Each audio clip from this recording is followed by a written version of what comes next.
Bismillah. Assalamualaikum warahmatullahi wabarakatuh. Innal hamdalillahi nahmaduhu wa nasta'inuhu wa nastaghfiruh wa na'udzu billahi min shururi anfusina wa sayyiati a'malina. Man yahdihillahu fala mudilla lahu wa man yudlil fala hadiya lahu. Asyhadu an la ilaha illallah wahdahu la syarika lah wa asyhadu anna Muhammadan abduhu wa rasuluh. Allahumma salli wa sallim ala Rasulillah nabiyyina Muhammadin sallallahu alaihi wasallam wa ala alihi wa ashabihi wa man tabi'ahum bi ihsanin ila yaumiddin. Wa qala Allah ta'ala ya ayyuhalladzina amanu taqullaha haqqa tuqatih wa la tamutunna illa wa antum muslimun, amma ba'd. Ma'asyiral muslimin wal muslimat wal ikhwan wal akhwat rahimani Allah wa iyyakum ajma'in. Alhamdulillah fa nashkurullah ala kulli ni'matih. Segala puji hanya milik Allah, kita bersyukur kepadanya atas segala nikmat-Nya. Pada kesempatan pagi hari ini kita akan melanjutkan kembali pembahasan kita dari panduan keluarga sakinah dengan mengikuti panduan dari buku yang berjudul Panduan Keluarga Sakinah. Insyaallah akan kita lanjutkan kembali. Terakhir telah kita sampaikan di bab yang pertama bagaimana penulis di sini menjelaskan makna an-nikah, bahwasanya pernikahan pada dasarnya adalah fitrah bagi manusia. Dan sudah kita bacakan serta kita jelaskan secara ringkas apa itu ta'rifun nikah, definisi an-nikah, seperti yang sudah dijelaskan oleh para ulama bahwa makna nikah itu tidak hanya sebatas aqdut tazwij, itu merupakan bagian dari makna an-nikah, tapi nikah juga bermakna al-jima', seperti yang sudah kita sampaikan sebelumnya. Demikian juga Islam sangat menganjurkan pernikahan. Di poin B sudah kita bacakan pula penjelasan penulis di sini tentang bagaimana agama Islam datang untuk menganjurkan umatnya, penganutnya agar melaksanakan pernikahan atau melangsungkan pernikahan. Kemudian kita akan membacakan pada poin yang C, masih berkelanjutan dengan pembahasan an-nikah ini. Di poin yang C kata penulis bahwa Islam tidak menyukai hidup membujang atau tabattul. Ya, tabattul. Sebagaimana di poin B sudah kita bahas bagaimana Islam itu menganjurkan an-nikah. Maka di poin C ini dia akan menjelaskan bagaimana Islam juga tidak menyukai, membenci hidup tanpa pasangan, tanpa menikah. Ya, kalau mungkin di sana banyak orang yang punya pasangan, tapi yang kita maksud di sini pasangan dengan jalur pernikahan. Ya, dengan sebab al-aqdu, dengan sebab akad, adanya aqdu tazwij seperti yang sudah kita jelaskan sebelumnya. Baik. Nah, poin yang kecil di bab yang pertama ini, yaitu pernikahan adalah fitrah bagi manusia, kata beliau, silakan bisa lihat bukunya, insyaallah sudah panitia sudah membagikan dari sebagian buku kepada jamaah. Penulis mengatakan bahwasanya Rasulullah sallallahu alaihi wasallam memerintahkan untuk menikah dan melarang keras seorang yang tidak mau menikah. Ya, seperti yang sudah kita bahas di poin B, bagaimana Islam memerintahkan untuk melakukan pernikahan, maka demikian juga sebaliknya, Islam membenci dan tidak menyukai jika penganutnya meyakini adanya keutamaan tidak menikah, kecuali di sana nanti ada alasan-alasan syar'i, ya, yang diterima oleh syariat Islam baginya untuk menunda pernikahan ataupun tidak menikah. Anas bin Malik radhiyallahu anhu berkata, Rasulullah sallallahu alaihi wasallam memerintahkan kami untuk menikah dan melarang membujang ataupun tabattul. Bisa dilihat di catatan kaki itu nomor 13. Imam As-Sindi berkata at-tabattul ataupun membujang, apalagi kalau sampai mengebiri diri, ya kan? Sampai mengebiri diri, sampai kepada menghilangkan kelamin sendiri dengan alasan-alasan yang tidak diterima oleh syar'i. Ya, bisa jadi alasannya mungkin karena frustasi atau karena trauma dengan lawan jenis, pernah disakiti hatinya, lalu dia melakukan tabattul, atau dia kebiri dirinya, dia hilangkan kelaminnya misalnya, na'udzubillah. Ini sebuah perbuatan membunuh dirinya, menyiksa diri. Allah Subhanahu wa taala sangat sayang kepada hambanya. Innallaha kana bikum rahima. Allah itu sangatlah penyayang dengan kalian. Maka jangan kalian membunuh diri kalian. Ya. Wala taqtulu anfusakum. Jangan kalian membunuh diri kalian sendiri. Nah, ini di antara perbuatan-perbuatan yang bisa mengarah ke sana, dan ini dosa besar. Ya.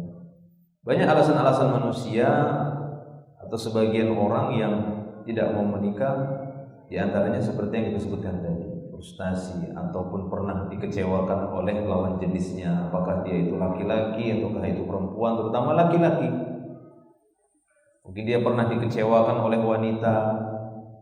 Ya, dengan sebab itu kemudian dia bertekad kuat, saya tidak akan menikah selama-lamanya. Lalu dia buktikan dengan dia kebiri dirinya, dia hilangkan kelaminnya, atau yang semisalnya. Ya, ini perbuatan yang tidak dibenarkan di dalam Islam. Ini termasuk perbuatan zalim terhadap dirinya sendiri.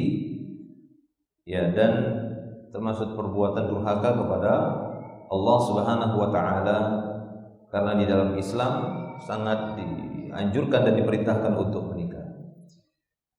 Nah, kata Anas bin Malik radhiyallahu anhu, dia berkata Rasulullah sallallahu alaihi wasallam memerintahkan kami untuk menikah. Tadi ya catatan kaki, kata Imam As-Sindi, tabattul ataupun membujang ialah memutus hubungan dengan wanita dan sengaja tidak menikah karena ingin fokus beribadah kepada Allah. Nah, ini alasan yang lainnya. Intinya kalau alasan-alasan itu tidak diterima di dalam Islam, maka tidak boleh menahan dirinya untuk tidak menikah, kecuali dibenarkan di dalam Islam. Mungkin karena sebuah penyakit atau karena alasan-alasan yang lainnya, yang itu pertimbangannya antara maslahat dan mudarrah. Ya. Tapi kalau cuma semata-mata karena khawatir dengan rizki Allah, kalau saya nikah nanti, aduh susah, lagi bujang aja susah, menikah nanti harus ngasih makan anak perempuan orang, ya kan? Mungkin dia melihat para wanita-wanita juga, ya, ketika sudah menikah, dia dapati sebagian besar para wanita setelah menikah itu terlalu banyak tuntutannya, minta inilah, minta itulah, minta ini, kalau bisa gaji kita itu nggak boleh kita pegang, gitu kan? Dosa nikah aja. Ini tidak mau menikah, atau alasan-alasan yang lain yang membuat dia ketakutan atau takut punya anak. Dia lihat orang yang punya anak, susahnya begitu, ya, harus cari uang, enak sendiri aja, makan sendiri, nyuci baju sendiri, mati sendiri, ya. Habis itu nggak ada yang doakan, kan begitu kan? Nah, maka ini kata Al-Imam As-Sindi tentang masalah tabattul ini. Nah, kata Anas tadi ya, selanjutnya Rasulullah SAW memerintahkan kami untuk menikah dan melarang membujang dengan larangan yang keras, kata Anas. Dengan larangan yang keras, karena di antara sunnah para nabi, ya nanti akan kita bahas mungkin hadisnya, di antara sunnahnya para nabi adalah menikah. Karena ini akan melanjutkan setidaknya tinjauannya secara umum kemanusiaan. Kalau tinjauannya secara kemanusiaan, ini akan menyambung ya kehidupan manusia. Ya, kalau tidak menikah ini kan terputus. Ya, ini kan akan terputus. Belum lagi nanti ada celah-celah syaitan dengan alasan tidak mau menikah, tapi tetap dia akan melampiaskan syahwatnya akhirnya kepada sesama jenis, tambah rusak lagi.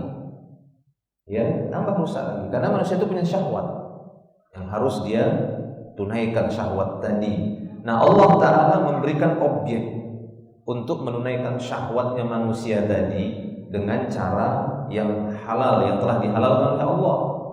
Jika manusia lari dari jalan yang dihalalkan oleh Allah Ta'ala ini, maka rusak nanti tatanan kehidupan manusia, tidak bersambung, putus, terjadi kerusakan yang besar. Alhamdulillah. Ya, zina di mana-mana nanti akhirnya.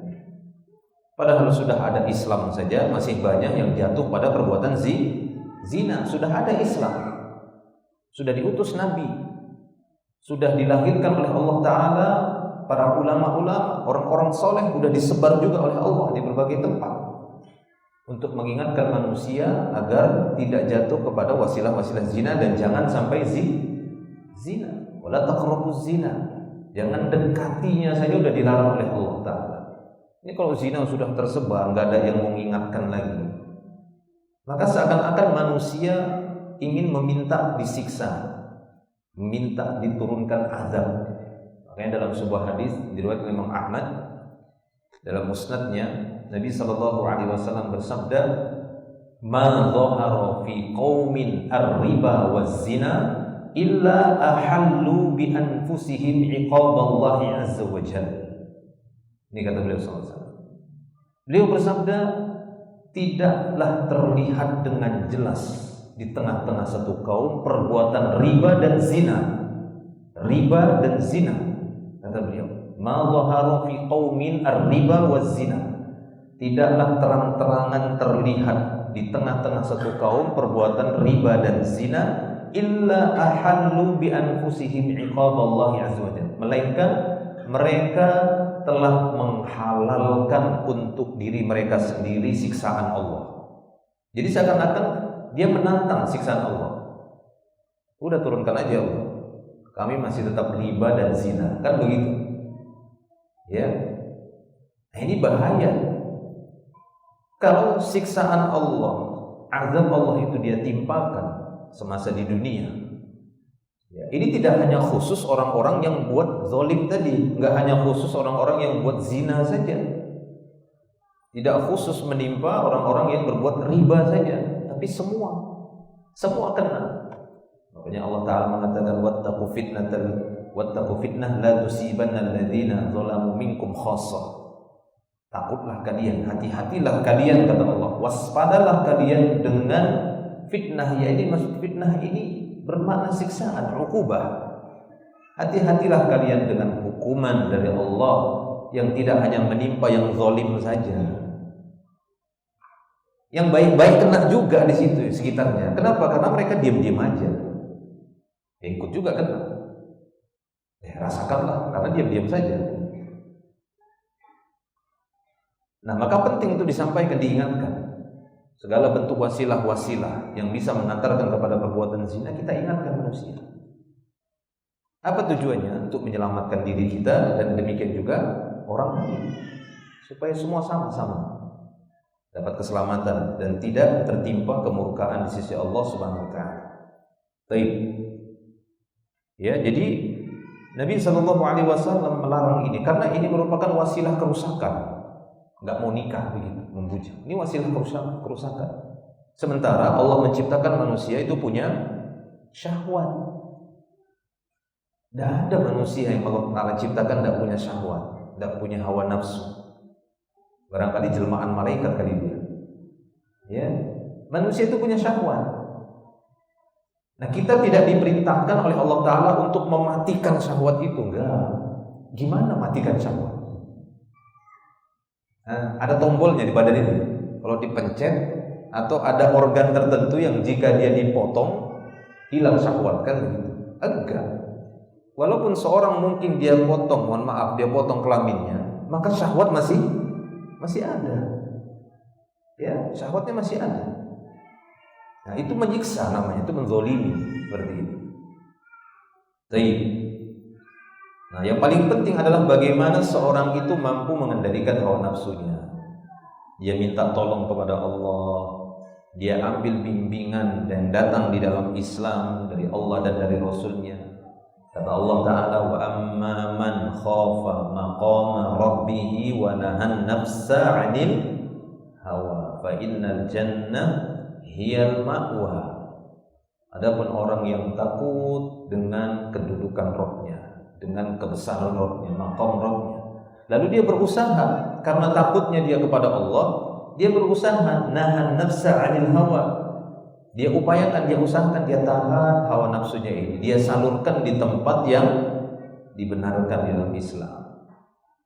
Ya, maka Allah Ta'ala akan menjadikan tempat kembalinya adalah surga bagi orang-orang demikian. Sehingga Nabi SAW mengatakan, wa fi bud'i ahadikum shadaqah, kata beliau.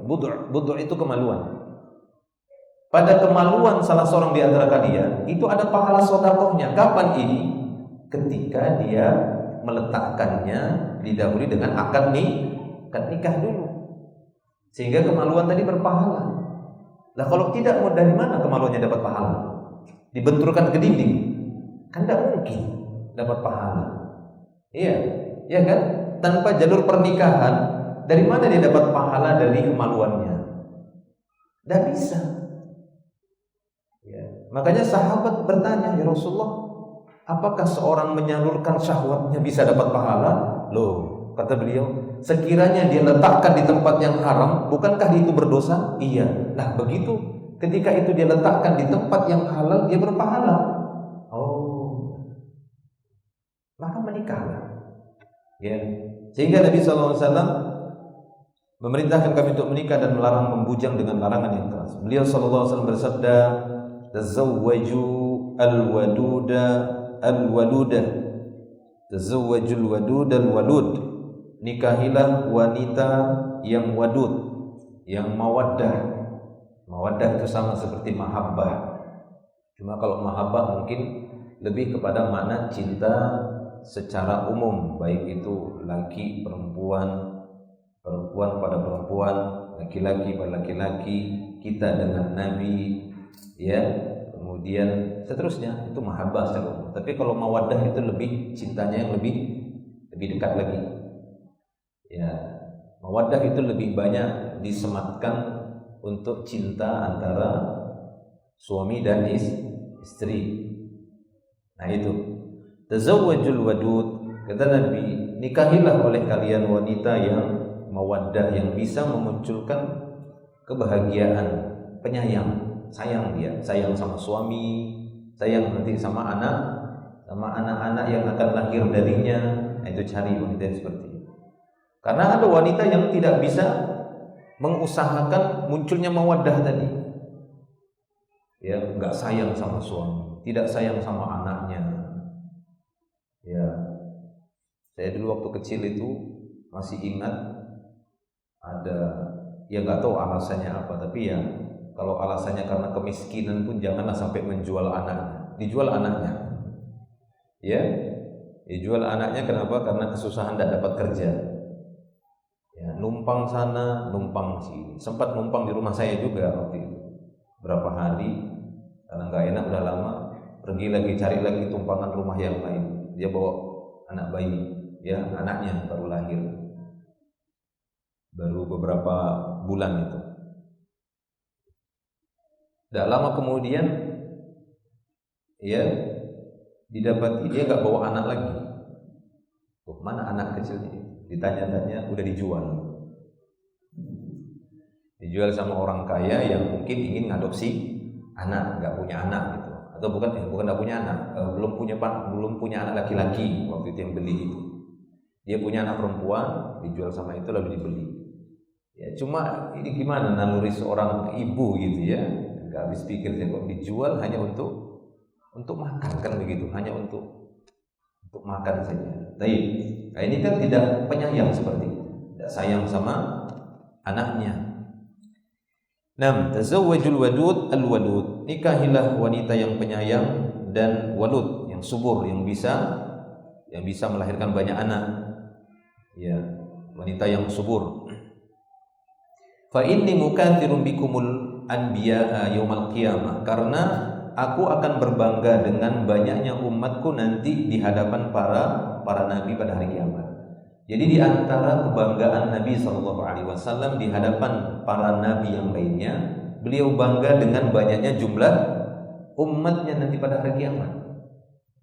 Nah, maka kita selaku umat Nabi Muhammad SAW berusaha juga untuk membantu mewujudkan impian Nabi. Ya, kan begitu. Membantu mewujudkan impian Nabi agar umat Nabi jumlahnya nanti lebih banyak di hadapan para nabi yang lain pada hari kiamat. Caranya bagaimana? Dengan menikah. Mana mungkin punya anak, pengen punya anak tapi tidak melalui jalur menikah. Mungkin punya anak seperti itu? Enggak mungkin. Kalaupun mungkin itu dipaksakan. Ya, dipaksakan bagaimana ya? Jadi anak angkat atau mungkin ya na'udzubillah, mungkin bayi tabung tapi nggak pakai suami, bukan dari benih suaminya sendiri kan begitu. Pengen punya anak tapi nggak mau punya suami misalnya. Ya, siapa yang jual air begitu. Karena kan di negara-negara teknologi canggih itu kan airnya itu kan nutfah itu dijual. Nanti bisa dibuat bayi tabung sehingga wanita tadi punya anak tapi nggak mau ada suami. Ya, jadi seperti itu. Na'udzubillah, ini kerusakan. Ya, ini sama saja dengan perbuatan zina. Ya, sama saja dengan perbuatan zina, memasukkan sperma orang lain, laki-laki lain dengan proses itu tadi ya, teknologi saat ini atau dikenal dengan bayi tabung. Taib.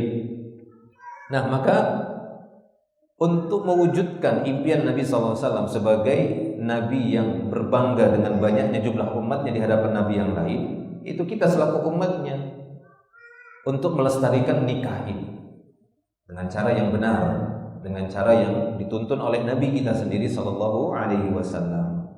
Nah, demikian juga di dalam Islam itu tidak disukai membatasi jumlah anak. Saya satu aja, saya dua aja, ya. Akan tetapi hendaknya mereka berusaha untuk memiliki anak yang banyak. Jika mampu, kan begitu. Karena segala sesuatu itu di dalam Islam, bentuk-bentuk ketaatan dan ketakwaan itu biqadrin istita'ah, dengan kadar kemampuan. Jika memang dia orang yang mampu dari sisi tarbiyah, dari sisi pendidikan, kekuatan, dari sisi harta, dari banyak sisi dia mampu, lalu dia membatasi saja, itu kan mubazir, sayang. Ya, kekuatannya itu enggak dimanfaatkan untuk apa? Kelebihan yang Allah berikan kepadanya itu apa? Ya, maka dia manfaatkan. Seperti yang sudah kita bahas sebelumnya, ada yang bertanya ya pada pertemuan yang lalu itu. Kapan seorang itu bisa memenuhi kriteria untuk menikah lagi, kan begitu? Yaitu tadi ketika ba'ahnya tadi itu sudah terpenuhi. Ba'ah pada istri ke-1 sudah terpenuhi, maka dia melakukan ba'ah lah, kan begitu ya? Ba'ah lagi pada wanita yang berikutnya, sehingga terwujudlah impian Nabi Sallallahu Alaihi Wasallam dengan banyaknya jumlah umatnya pada hari kiamat. Taib. Kemudian di sini beliau menyebutkan riwayat yang lainnya. Suatu ketika, ini kisah yang sangat masyhur sekali, ya. Suatu ketika 3 orang sahabat datang bertanya kepada Ummahatul Mukminin radhiyallahu anhunna tentang ibadah Nabi Sallallahu Alaihi Wasallam. Setelah diterangkan kepada 3 orang ini, ketiganya pun secara spontan ingin meningkatkan ibadah mereka masing-masing. Mereka datang kepada istri Nabi yang ini, datang lagi kepada istri Nabi yang ini, datang kepada ini, kepada yang ini. Maka mereka pun, wah kalau gitu kita harus tingkatkan ibadah kita juga ini. Nabi aja begini menurut istri-istrinya. Maka masing-masing pun berkata, ya, salah seorang dari mereka ya, atau orang yang pertama mengatakan, sungguh aku akan berpuasa sepanjang hari dan tidak berbuka. Ya, dia ingin puasa terus. Nah, ini tujuan mereka dan niat mereka baik, niat mereka bagus, niat mereka ikhlas. Ikhlas atau tidak ini niatnya? Ikhlas ini. Tapi caranya salah. Maka dari itu para ulama mengingatkan, syarat diterimanya amal soleh dalam Islam tidak cukup hanya sebatas yang penting ikhlas, tapi amal tadi juga sesuai dengan syariat, sesuai dengan sunnah, sesuai dengan tuntunan Nabi. Nggak bisa hanya bermodalkan yang penting ikhlas, udah cukup. Enggak. Ini sahabat Nabi loh ini. Tiga-tiganya ikhlas ini. Cuma caranya salah. Yang satu mengatakan saya akan puasa terus nggak akan berbuka. Yang satunya lagi mengatakan aku akan sholat sepanjang malam selamanya nggak tidur. Yang satu lagi mengatakan aku akan azilun nisa, ya saya akan menjauhi wanita dan tidak akan menikah selama-lamanya. Wala atazawwaj abadan. Saya nggak akan menikah selama-lamanya. Niat ketiga orang ini bagus, niatnya kuat. Niatnya untuk apa? Mendekatkan diri kepada Allah dengan sedekat-dekatnya, dengan meningkatkan ibadah menurut mereka. Ya, menurut mereka. Akan tetapi ini tidak sah, tidak diterima oleh Nabi. Nabi tidak mengatakan kepada tiga sahabat ini setelah beliau mendengar bahwasanya ketiganya berkata demikian, lalu bertemu dengan Nabi. Nabi tidak mengatakan, udah benar kalian, bagus niat kalian, semangat kalian, ya, karena tujuan kalian niatnya bagus untuk mendekatkan diri kepada Allah, ya, untuk menguatkan ibadah kalian. Tidak, justru ketiga-tiganya ditegur oleh Nabi, dapat teguran dengan ya sabda beliau. Lalu beliau berkata kepada ketiganya ketika beliau sallallahu alaihi wasallam bertemu dengan ketiganya, sambil beliau mengatakan, antumul ladzi qultum kadza wa kadza. Kalian ya, benar kalian yang telah mengatakan begini dan begitu, mau puasa terus nggak berbuka, mau sholat malam terus nggak tidur-tidur, tidak mau nikah, menjauhi wanita, nggak mau menikah, tabatul. Benar kalian berkata demikian. Maka beliau pun mengatakan, ama wallah inni la akhsyakum lillah wa atqakum lahu. Ketahuilah oleh kalian, demi Allah, kata beliau, ya, demi Allah sesungguhnya aku adalah yang paling takut kepada Allah. Aku adalah orang yang paling bertakwa kepada Allah daripada kalian. Ya, Nabi SAW bukan ingin berkata sombong, tapi Nabi SAW ingin menjelaskan penetapan dari Allah tentang manusia paling bertakwa, manusia paling takut kepada Allah. Ya, sebagaimana Nabi SAW dalam hadis yang lain mengatakan demikian. Ya, ana sayyidu waladi Adam. Aku ini adalah pemimpinnya anak keturunan Adam. La fakhra. Bukan karena sombong, kata beliau. Bukan sombong, gitu beliau, tapi ingin menjelaskan apa yang telah ditetapkan oleh Allah, bahwasanya beliau itu orang yang paling takut kepada Allah. Beliau adalah orang yang paling bertakwa di antara manusia. Akan tetapi, kata beliau, walakinni asumu wa uftir. Akan tetapi aku berpuasa dan aku juga berbuka. Aku tetap berpuasa dan aku juga tidak puasa. Kadang puasa, kadang tidak. Kadang puasa, kadang tidak. Ya, bukan puasa terus sepanjang bulan, sepanjang hari, sepanjang tahun, tidak pernah. Kadang beliau berpuasa, kadang enggak juga. Ya, kadang didapati beliau hampir sering berpuasa, tapi kadang lama beliau enggak berpuasa. Nah, seperti itu. Wa usolli wa arqud. Aku juga mengerjakan sholat malam, tahajud, wa arqud, dan aku tidur juga. Bukan sholat sepanjang malam, tidak ada tidur. Nah, ini menyiksa diri dengan alasan ibadah. Menyiksa diri dengan alasan ibadah, nggak boleh. Ya, wa tazawwajun nisa. Aku juga menikahi para wanita. Bahkan tidak hanya 1, 2, 3, tapi 9 dan 11. Itu khusus untuk beliau. Ya, khusus untuk beliau. Jangan nanti kita pakai ayat itu. Fankihu ma taba lakum minan nisa'i matsna wa thulatsa wa ruba', 2 3 4 ditambah 2 tambah 3 tambah 4 9, ya kan? Ya, bukan itu. Ya, untuk Nabi sallallahu alaihi wasallam memang kekhususan. Ada memang beberapa perkara di dalam Islam yang itu dikhususkan untuk Nabi. Seperti zakat dan sedekah, itu haram bagi Nabi dan keluarganya. Yang halal bagi Nabi hadiah. Tapi bagi umatnya halal. Bagi kita, jika kita orang yang berhak mendapatkan zakat, halal kita dapatkan zakat. Sedekah juga halal kita mengambilnya, mendapatkannya. Nah, jadi ada memang beberapa perkara yang Nabi SAW itu terlarang, tapi bagi kita halal, boleh. Atau sebaliknya, kita terlarang, tapi beliau boleh. Terlarang kita untuk memiliki istri lebih dari 4, terlarang, nggak boleh. Tapi boleh bagi Nabi. Nah, gitu ya, boleh bagi Nabi SAW. Makanya pada waktu Fathul Mekah, ketika kota Mekah ditaklukkan, banyak orang-orang musyrik Mekah itu yang masuk Islam, tulaqah, itu datang, di antara mereka datang masuk Islam, bawa istrinya 9. Kata beliau, tahan yang 4, sisanya ceraikan. Nah, begitu, datang gitu, masuk Islam, ya, bawa istri 10, 11, 15 gitu kan. Beliau hanya membolehkan tahan yang 4, sisanya lepas, ceraikan. Nah, seperti itu. Nah, begitu juga sampai hari ini, maka tidak boleh dalam satu waktu seorang muslim atau seorang laki-laki itu melebihi dari 4. Kalau lebih dari 4 dia harus melepaskannya ataupun menceraikannya. Nah, jadi ini kata Nabi sallallahu alaihi wasallam, wa tazawwajun nisa, aku menikahi wanita, faman raghiba an sunnati falaysa minni. Siapa yang benci terhadap sunnahku maka bukan termasuk golonganku. Ya, berarti syarat sah diterimanya amal itu tidak cukup hanya sebatas niat yang ikhlas. Tidak hanya ibadah itu, tidak hanya hubungan seorang hamba kepada Allah saja dari sisi niat, akan tetapi berkaitan juga dengan syariat. Dan untuk mengetahui syariat yang datang dari Allah itu hanya melalui jalur Nabi.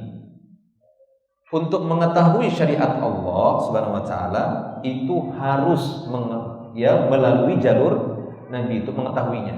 Enggak bisa dari jalur yang lainnya. Harus dari jalur Nabi syariat tadi. Ya, walaupun untuk kita zaman ini ya berurut tadi, Nabi, sahabat, tabi'in, atba'ut tabi'in, dan para ulama yang mereka tulis di dalam kitab-kitab mereka.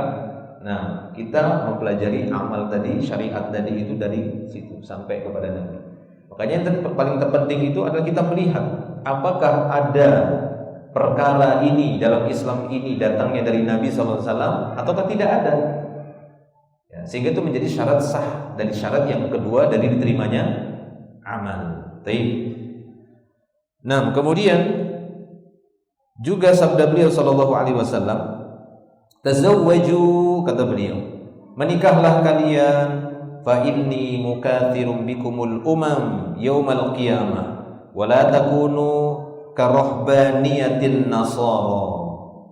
Nah, ini jangan ikuti perbuatan ruhbaniyahnya orang-orang Nasrani, ya, dengan cara hidup kerohiban, rohib, ya, dengan menjauhkan diri dari wanita, tidak mau menikah, tabattul.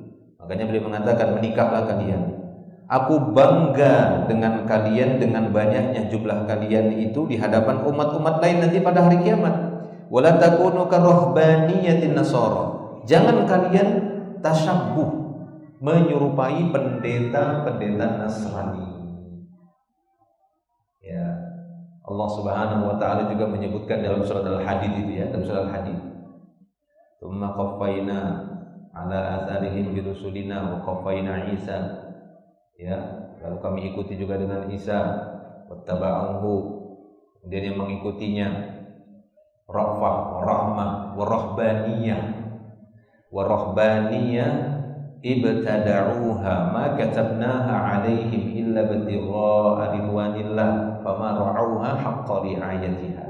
Rahbaniyah, kata Allah, ibtada'uha, Ibtada' itu artinya berbuat bid'ah. Dari kata bada'a. Jadi ruhbaniyah itu adalah perbuatan bid'ah yang dilakukan oleh orang-orang yang mengatasnamakan pengikut Nabi Isa atau Nasara. Ya. Jadi perbuatan bid'ah mengada-ngada yang enggak pernah disyariatkan, enggak pernah dibawa oleh utusan Allah, itu telah didahului oleh ahlu kitab sebelum kita. Makanya Nabi mengingatkan, jangan buat bid'ah, jangan ngada-ngada. Nah, di antara perbuatan Nasara, pengikut Nabi Isa yang mengklaim mereka pengikut Nabi Isa alaihissalam, di antara perbuatan bid'ah mereka adalah perbuatan ruhbaniyah. Makanya Nabi mengatakan, wala takunu karahbaniyatin Nasara. Jangan kalian mengikuti, meniru-niru sikap ruhbaniyahnya kaum Nasara. Wa rahbaniyatan ibtada'uha ma katabnaha 'alaihim, kata Allah. Perbuatan ruhbaniyah itu ibtada'uha, kata Allah. Itu perbuatan bid'ah yang mereka buat-buat. Ma katabnaha 'alaihim, kata Allah. Kami enggak pernah tetapkan cara seperti itu, kata Allah Subhanahu wa taala. Ma katabnaha 'alaihim, yakni 'ala Nasara, Nasara. Kami enggak pernah menetapkan ibadah ruhbaniyah, yaitu tidak menikahi wanita dengan alasan ibadah, mendekatkan diri kepada Allah dengan cara tinggalkan wanita. Walaupun katanya kan begitu, kata sebagian orang itu hanya di luar saja, terlihat saja. Tapi bagi orang-orang yang punya pengalaman, yang pernah langsung terjun dalam kehidupan ruhbaniyah Nasara, ternyata itu banyak kebohongan. Ya, punya syahwat manusia. Ya kan? Wah, dah menjauhi wanita, tapi matanya satu. Sama orang, aduh. Ya, aduh, enggak boleh kita lihat, tapi begini lihatnya, kan enggak boleh kan begitu. Ya, itu penuturan orang-orang yang pernah hidup bersama mereka. Saya pribadi yang enggak tahu sebenarnya. Tapi intinya, kalaupun itu benar ruhbaniyah, mereka menjauhi para wanita dengan alasan ibadah, maka ini perbuatan yang mengada-ngada, kata Allah. Itu perbuatan yang mengada-ngada, kami tidak pernah tetapkan ibadah seperti itu, kata Allah. Ma katabnaha 'alaihim. Jadi itu kata Nabi SAW di sini juga. Menikahlah, kata beliau. Aku bangga dengan banyaknya umatku. Aku bangga dengan banyaknya jumlah kalian nanti pada hari kiamat di hadapan umat yang lain. Jangan kalian meniru-niru mengikuti ruhbaniyah, ya, atau rohib, ruhban biasanya, ya. Ruhban disebutkan juga. Ittakhadhu ahbarahum wa ruhbanahum arbaban min dunillah. Biasa sering diterjemahkan dengan ahli ibadah. Kalau ahbar itu ahli ilmu atau pendeta. Baik. Nah, kemudian beliau sallallahu alaihi wasallam juga bersabda di halaman 18. An-nikahu min sunnati, kata beliau. Menikah itu adalah sunnahku. Nah, itu dia. Jadi yang belum menikah segera menikah. Yang sudah menikah silahkan tambah nikahnya. Ya, sunnah Nabi, kan kata Nabi, an-nikahu min sunnati. Faman lam ya'mal bi sunnati falaysa minni. Nah, ini marah Nabi. Ini kita harus hati-hati kalau Nabi itu udah marah, ya. Ri kita. Bisa-bisa dijauhkan kita dari surga nanti. Nikah itu adalah sunnahku. Siapa yang enggan, lam ya'mal, yang enggak mau mengamalkan, tidak mau mengerjakan sunnahku, falaysa minni, maka bukan golongan. Ada sebagian ibu-ibu katanya gitu, ya. Ini dengar saya begitu. Apakah untuk bapak-bapak ini sunnah ta'adduduz zaujat atau ta'adduduz zaujat, ya? Menambah bilangan istri, poligami kan? Apakah ini cuma satu-satunya sunnah Nabi? Emang nggak ada sunnah yang lain? Kan begitu. Ada, tapi ini sunnah yang paling enak. Ya kan? Kata bapak-bapak gitu loh. Ya kan begitu. Kenapa ya? Karena memang di dalam Islam itu diupayakan melakukan sesuatu amal itu yang lebih mudah. Kalau kelihatan sulit ya jangan dulu, cari yang mudah. Ada banyak di sana pilihan-pilihan amal soleh dari sunnah Nabi, ada banyak. Bukan cuma masalah poligami saja, bukan. Ya, tapi bagi yang memang betul-betul sudah mampu untuk ta'adduduz zaujah, maka dan itu mudah baginya dan mampu dia dari segala hal, silakan. Karena Allah Ta'ala akan membantu dan menolong orang-orang yang tujuannya adalah untuk ketakwaan. Baik. Nah, kata beliau, an-nikahu min sunnati faman lam ya'mal bi sunnati falaysa minni wa tazawwaju, kata beliau. Menikahlah kalian fa inni mukatsirun bikumul umam, karena sesungguhnya aku akan berbangga dengan banyaknya jumlah kalian di hadapan seluruh umat kelak nanti. Wa man kana dza tulin falyankih. Ini dia. Siapa saja yang memiliki kemampuan untuk menikah, menikahlah. Nah itu. Zatulin, tul, tahu tul ya? Tahu nggak tul? Tuh jalan tul. Tul itu artinya panjang kan begitu. Makanya dikatakan jalan tul, ya kan? Itu dari bahasa Arab kayaknya sih. Tul itu tulun, ya dari tola ya tulu, tawil. Man kana dzatulin, kata Nabi, siapa yang punya kemampuan panjang napasnya, gitu kan? Panjang dia napasnya, kuotanya banyak, stoknya banyak, kan begitu, cukup. Ya, tidak hanya satu tapi lebih dari satu, maka silahkan. Kopi ya. Jazakallahu. Baik ya. Man kana dzatulin falyankih. Siapa saja yang punya kemampuan maka menikahlah. Wa man lam yajid, dan siapa saja yang tidak mendapati kemampuan untuk menikah ataupun tidak mendapatkan kemampuan untuk lebih dari satu, nah maka puasa. Kan masih ada istrinya ya. Ini bagi yang tidak mampu sama sekali untuk menikah, satu pun dia belum mampu, fa alaihi bisyam, maka hendaknya dia berpuasa. Fa innas shauma lahu wijaun, karena dengan berpuasa ini dia akan mendapatkan perisai, yaitu dari syahwatnya maksudnya. Ya, ini di antara tafsiran para ulama, yang dimaksud puasa itu akan menjadi wijah, jadi tameng, jadi perisai, jadi benteng, maksudnya yang bisa membentengi dia dari dorongan berbuat zina. Ya, yang bisa membentengi syahwatnya itu supaya tidak melampaui batas. Karena syahwat ini kalau nggak ditahan, nggak dikendalikan, dia akan melampaui batasan-batasannya. Dan syahwat kecenderungannya itu kepada jalan-jalan neraka. Ya, makanya Nabi SAW dalam hadisnya mengatakan, hujibatil nar bisyahawat, wa hujibatil jannah bil makarih. Jalan-jalan menuju neraka, hijabnya, ya, hijabnya neraka itu sesuatu yang diinginkan oleh syahwat. Ya, wasilah-wasilah ke neraka itu syahwat suka ke sana. Ya, tapi jalan menuju surga, syahwat itu nggak suka ke sana. Ya, makanya kita berusaha. Syahwat ini kan keinginan, dorongan itu ya.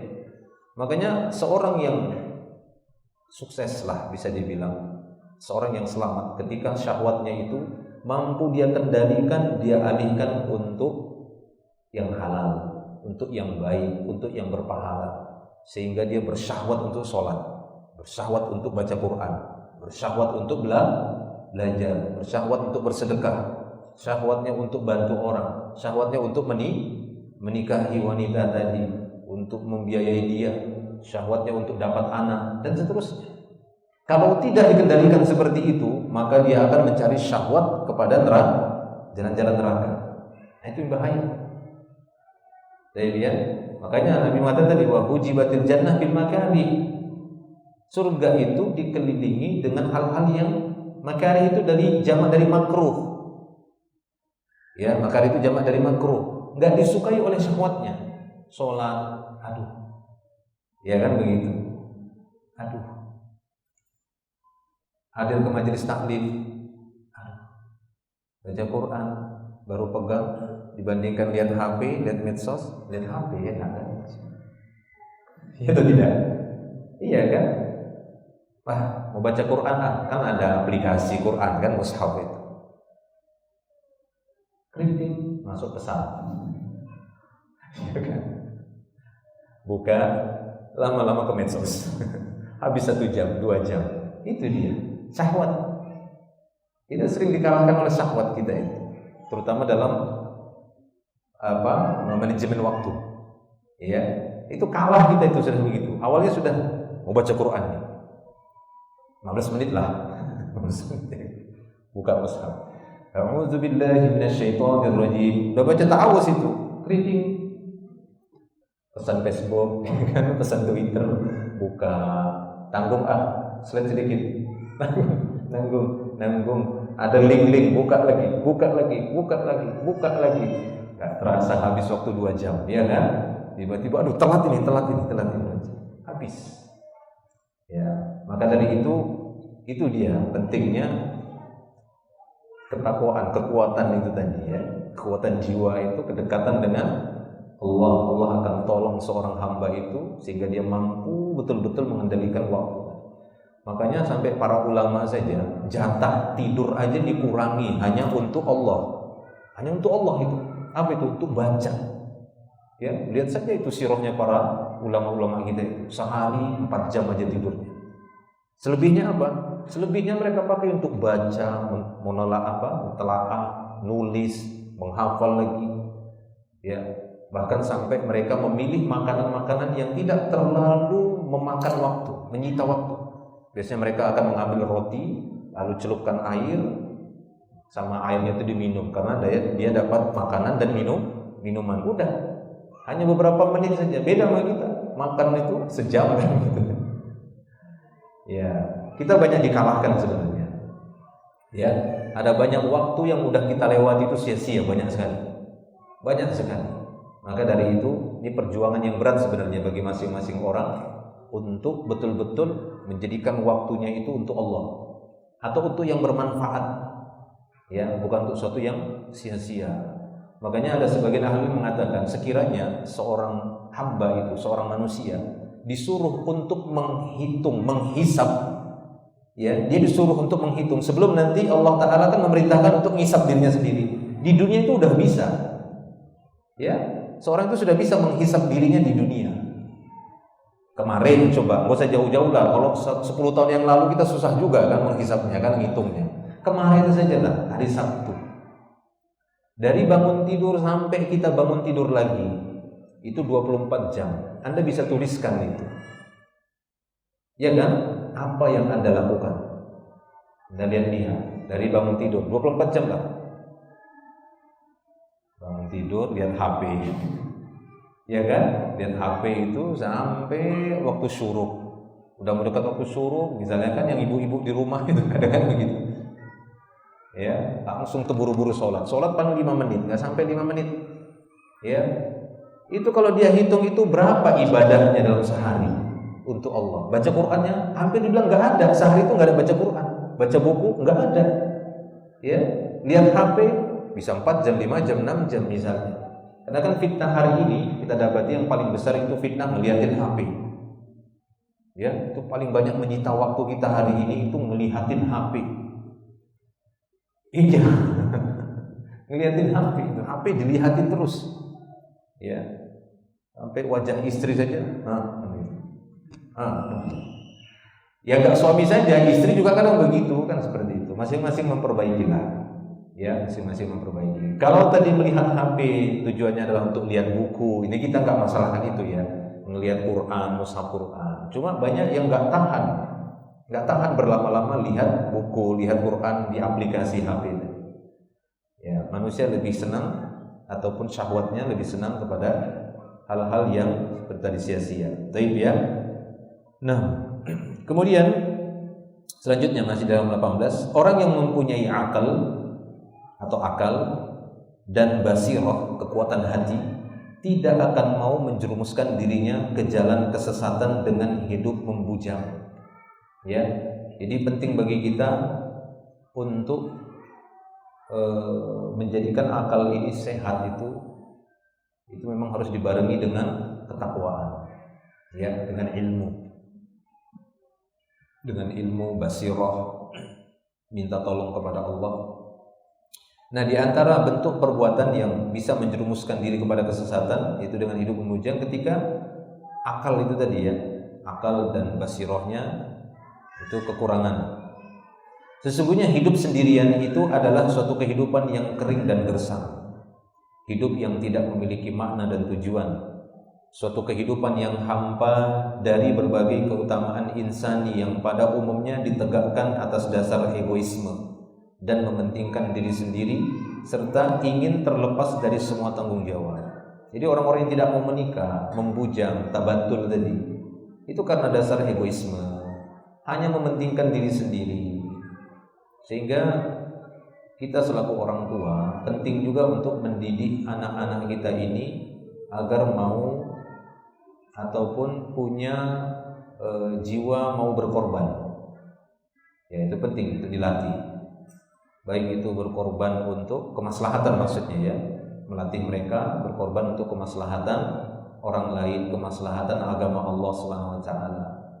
Ya, karena kita inginkan generasi-generasi nanti setelah kita yang akan melanjutkan kita adalah orang-orang yang tidak hanya mementingkan diri sendiri. Jangan sampai generasi yang muncul hanya mementingkan diri sendiri, karena ini akan memutus dakwah, akan memutus ta'awun, akan memutus cita-cita orang soleh sebelum kita, para salaf kita. Karena salafus soleh, kalau kita baca riwayat mereka, sejarah mereka, mereka adalah orang-orang yang banyak mengorbankan waktu, tenaga, harta untuk kemaslahatan manusia, untuk Allah. Karena Allah menginginkan kebaikan untuk manusia. Nah, kita dibuka peluang oleh Allah Ta'ala kita agar ikut di sana. Nah, kalau nanti generasi-generasi dan anak-anak kita itu adalah orang-orang yang terbentuk hanya sebatas mementingkan diri sendiri, egoisme sendiri, nah ini akan menyebabkan ya kerusakannya pada generasi nanti. Nah, demikian juga orang-orang yang menahan dirinya untuk tidak mau menikah, ini tidak lain karena mereka mempertahankan egoisme, mementingkan diri sendiri dan ingin lepas dari semua tanggung jawab tadi. Ya, nggak mau repot bahasanya. Ya, tidak mau repot. Nah, ini kadang ada sisi negatif bahasa nggak mau repot. Ya, artinya segala sesuatu ataupun setiap tujuan itu akan mendorong kita agak sedikit sibuk, kan begitu. Ya, usaha apa dan cita-cita apapun itu tidak bisa diraih dengan cara yang nyantai, tenang. Pasti ada sedikit kesibukan. Ya, pasti itu. Sampai orang yang cita-cita dan tujuannya ingin mendapatkan sebuah kejahatan saja, dia harus berpikir dan dia harus sibuk. Lalu bagaimana kita yang bercita-cita menginginkan kebaikan dengan cara yang santai-santai saja? Ya, karena itu jangan biarkan generasi kita itu terbiasa dengan nyantai. Kita tidak mau nanti orang-orang yang melanjutkan kita ini menjadi orang-orang yang pengangguran. Karena Islam itu tidak ada kata pengangguran dalam Islam. Nggak ada. Itu nggak dibenarkan dalam Islam. Karena Islam itu adalah agama yang berusaha dan mendidik penganutnya untuk menghargai waktu. Jangan sampai ada waktu itu yang kosong tanpa apapun, tanpa amal kebaikan. Makanya sebenarnya Islam itu adalah agama yang pertama yang tidak menyukai yang namanya pengangguran, nganggur. Bingung, mau ngapain? Tahu, bingung buat apa? Aduh, bahaya ini kalau ada anak muda begitu. Jadi jangan biarkan anak muda kita seperti itu. Ya, dia berada pada satu waktu, kemudian ketika ditanya mau ngapain, ini waktunya mau diapain, nggak tahu mau ngapain. Jangan. Nah, kita yang sudah duluan dewasa, yang sudah matang duluan, kasih mereka edukasi. Ya, begitu banyaknya celah-celah kebaikan, amal-amal kebaikan, kita tawarkan, lakukan ini, cuci piring.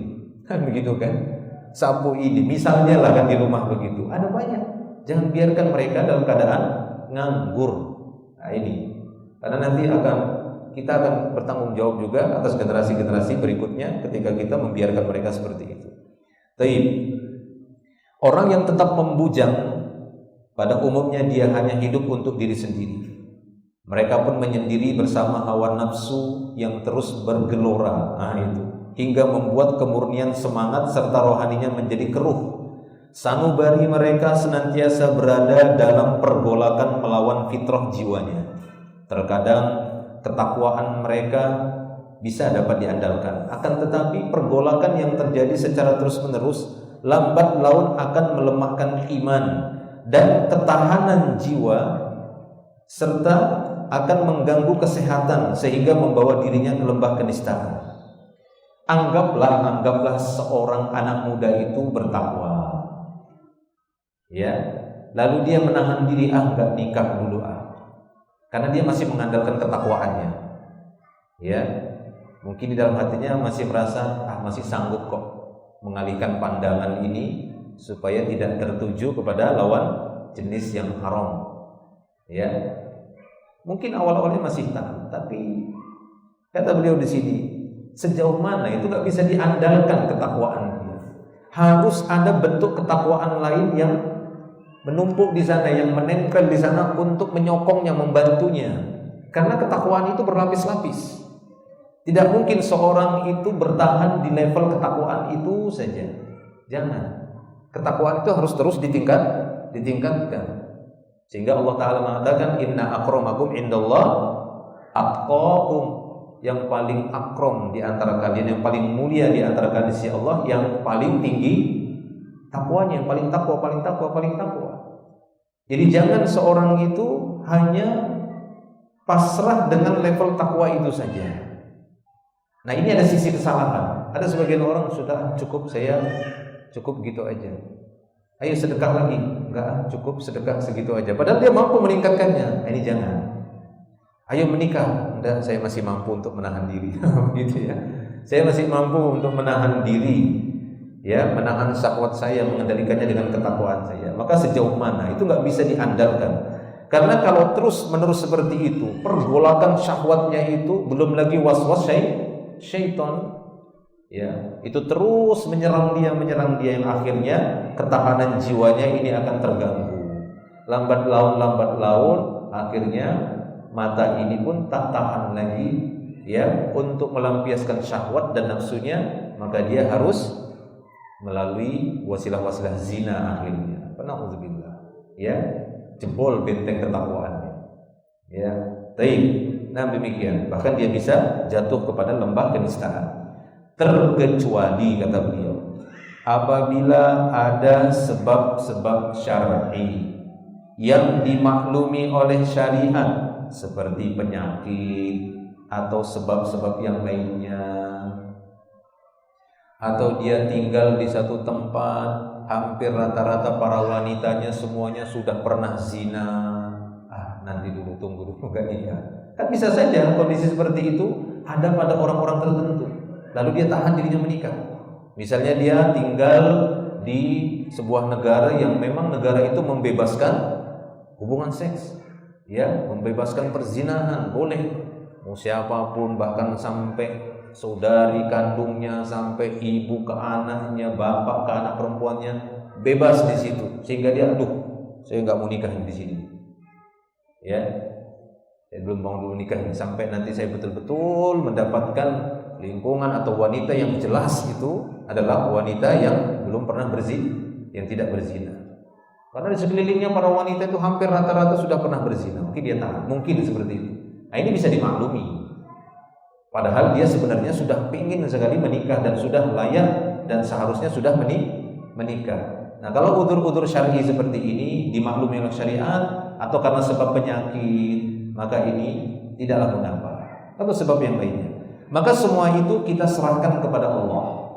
Serahkan kepada Allah SWT.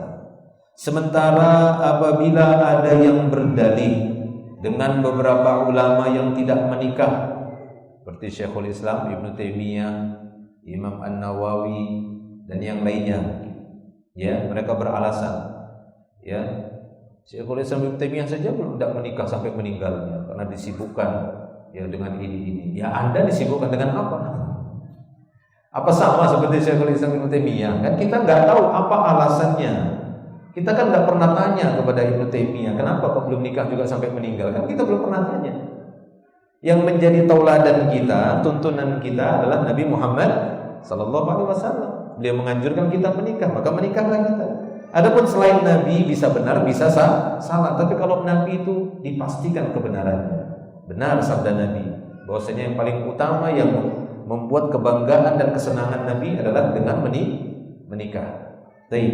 Nah ini kata beliau, kalau di sana ada yang berdalih bahwa para ulama juga ada yang nggak menikah, maka kita tidak mengetahui alasan mereka. Sedangkan yang menjadi teladan kita adalah Nabi Muhammad SAW dan para sahabatnya ridwanullah alaihim ajma'in. Maka di sini beliau berikan tanda tebal ya tulisannya. Jadi ini seperti seakan-akan kesimpulan. Orang yang enggan menikah, baik itu dari kaum laki-laki atau kaum wanita, sebenarnya mereka tergolong orang yang paling sengsara dalam hidup ini. Nah, itu ya, orang-orang yang enggan menikah, yang bukan karena uzur tadi ya, memang malas nikah, gak mau nikah. Baik itu laki-laki ataupun wanita, sebenarnya mereka tergolong orang yang paling sengsara dalam hidup ini. Mereka lah orang yang paling tidak menikmati kebahagiaan hidup, baik kesenangan yang bersifat biologis maupun yang spiritual.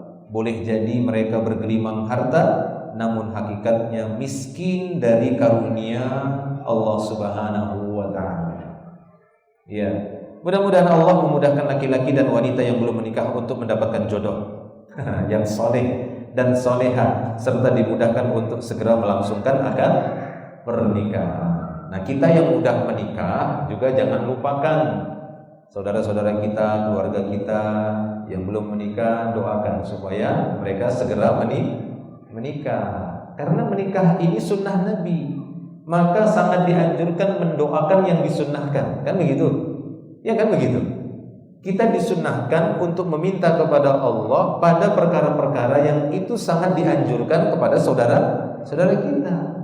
Kita doakan semoga Allah memudahkan kalian untuk bisa bersedekah. Kan disunnahkan doakan itu. Dianjurkan kita untuk mendoakan itu. Saling mendoakan kebaikan. Nah begitu juga kita doakan para anak-anak muda, baik itu yang belum menikah sama sekali atau juga yang sudah menikah, doakan lagi kan begitu. Semoga Allah memudahkan kamu supaya bisa nikah lagi. Amin. Wa anta kadzalik, kan begitu. Apalagi Nabi SAW menyebutkan doa untuk saudaranya sesama muslim bi dhahril ghaib itu mustajab. Ya, karena malaikat yang ada di sisinya balik mendoakan dia, amin wa anta kadzalik. Semoga Allah mengabulkan permintaanmu dan semoga engkau juga demikian. Nah, enak kan begitu?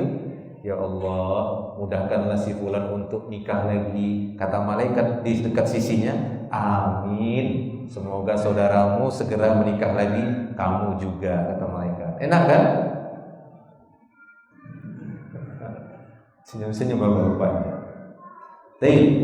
Islam menolak sistem kerohiban. Rohib tadi ya, ruhbaniyah. Islam menolak ini karena ini meniru orang-orang Nasara ataupun kependetaan karena bertentangan dengan fitrahnya manusia. Bahkan sikap demikian berarti melawan sunnah dan qadrat ilahi terhadap makhluk. Nggak boleh ya, tidak boleh hidup kerahiban atau kependetaan seperti itu, seperti yang dilakukan oleh sebagian dari ruhban Nasara. Sikap enggan membina rumah tangga karena takut miskin adalah sikap orang jahil yang bodoh. Jadi jangan sampai seorang itu tidak mau menikah karena khawatir miskin. Ya, ada sebagian orang seperti itu. Bahkan mungkin sebagian Anda yang sudah menikah saat ini mungkin pernah saja dahulunya semasa bujang berpikir demikian. Ya kan? Aduh, ini aja cari kerja susah kan begitu ya. Gimana mau nikah ini? Ya, tapi ketika seorang itu betul-betul ya yakin dan berusaha, maka yakinlah Allah Subhanahu wa taala akan menemukan dia dengan pasangan yang memang sesuai dengan kemampuannya, sesuai kantongnya. Ya, sesuai dengan sakunya. Jangan khawatir. Banyak ya contoh-contoh atau banyak yang bisa kita jadikan sebagai tauladan lah kan begitu ya, sebagai contoh yang mana mereka tidak mengeluarkan banyak harta di dalam melakukan proses pernikahan. Ya, terutama saya kan murah maharnya, tidak mahal juga walimahnya, nggak lewat 1 juta untuk walimahnya, jadi selesai kan begitu. Kenapa? Karena ya setelah itu sama kan nikmatnya. Dari orang-orang yang mungkin menghabiskan banyak harta. Nah, manusia sikap enggan membina rumah tangga karena takut miskin adalah sikap orang jahil yang bodoh, karena seluruh rezeki telah diatur Allah Subhanahu wa taala sejak manusia berada di alam rahim. Jadi semua manusia itu sejak di alam rahim sudah ditentukan rezekinya. Jadi nggak perlu khawatir. Ya, dia tinggal ikhtiar dan berusaha saja nanti Allah yang mempertemukannya. Manusia tidak akan mampu menteorikan setiap rezeki yang dikaruniakan oleh Allah. Misalnya dengan mengatakan ketika masih hidup sendiri gaji saya sudah cukup. Tetapi bila nanti mempunyai istri gaji saya tidak akan cukup. Tidak bisa ya. Kita tidak bisa membuat sebuah teori seperti itu. Sekarang saja gaji saya cuma 3 juta. Kalau nikah nanti 3 juta aja kadang sisa tiap bulan itu cuma 200.000. Gimana nanti kalau saya punya istri, itu sisa berapa? Bisa minus berapa? Bisa utang-utang terus aku. Nah, nggak bisa kita buat teori seperti itu. Ya, anggapan-anggapan seperti itu. Maka jalani, Allah yang nanti akan memudahkan. Perkataan ini batil, tidak benar, karena jelas bertentangan dengan Al-Quran dan hadis-hadis Nabi.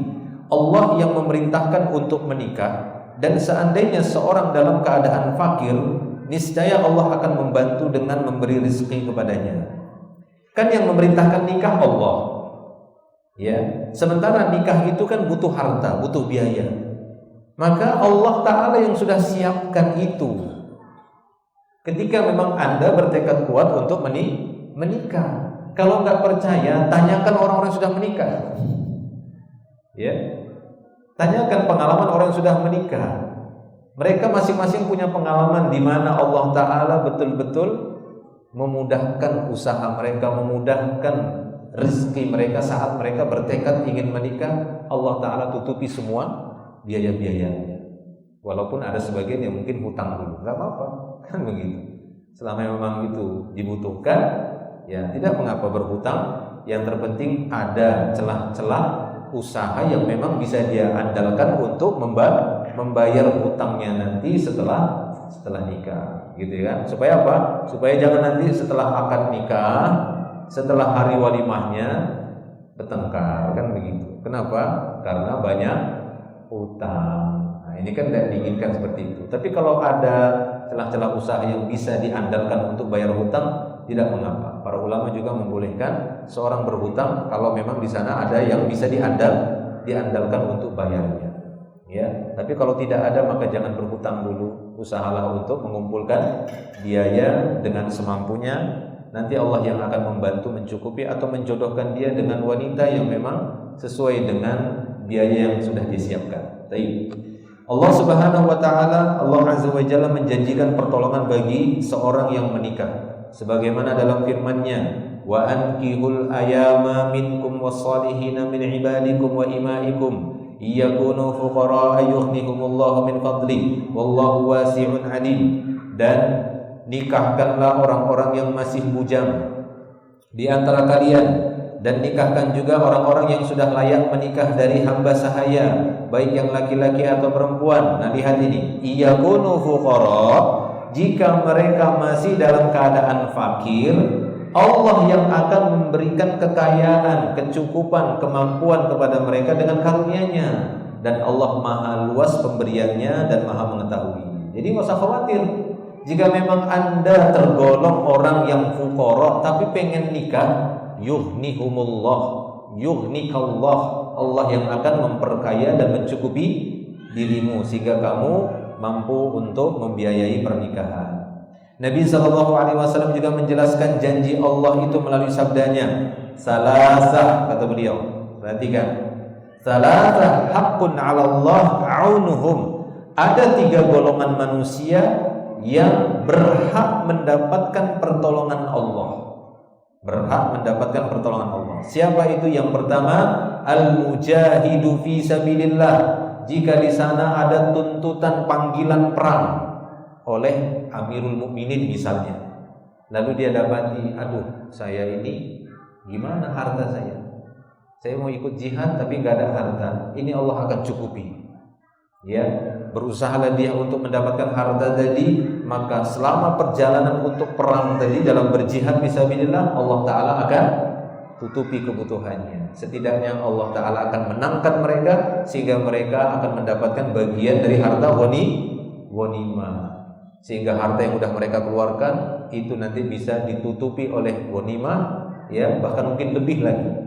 Bisa lebih banyak dapatnya. Itu yang pertama. Yang kedua, wal mukatibul ladzi yuridul ada, seorang budak yang berusaha ingin membebaskan, memerdekakan dirinya. Ya, seorang budak dia minta izin kepada tuannya, saya ingin kerja. Ya, silahkan. Kenapa kamu kerja?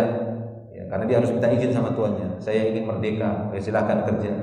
Ya, dia kumpul hasil kerjanya. Berapa harga saya kepada tuannya? Sekian dinar. Oh, ada, sudah merdeka. Ya, mukatib seperti ini, budak yang ingin merdeka, Allah akan tolong dia sehingga dia mampu mengumpulkan dana untuk memerdekakan dirinya. Bahkan bisa saja ketika dia sudah mengumpulkan harta berapa dinar, misalnya 50 dinar, 100 dinar, ini 100 dinar, kata tuannya, udah untukmu aja, kau merdeka. Waduh, senangnya, udah digratiskan, ada uang lagi, merdeka lagi.